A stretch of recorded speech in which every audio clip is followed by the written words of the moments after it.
Magandang araw. Dito sa wiring board, siguraduhin lang yung haba ng sapat na haba ng wires. Mula dito sa junction box, dapat kasing laki ng palad yung haba. At yung sa splicing naman, 7 hanggang 8 turns ang nararapat dito.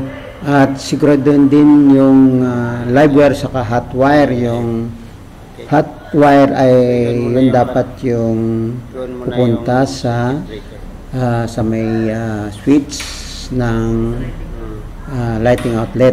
Okay.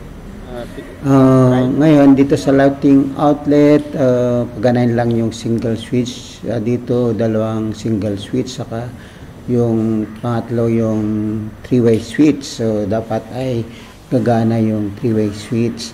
Dito naman sa convenience outlet ay importante na nakalagay yung tamang live wire saka yung neutral.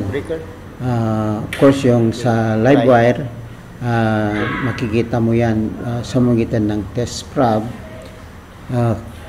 Yung umiilaw na parte ng outlet ay yun yung live wire. Basically yung mas maliit na butas, yun yung live wire.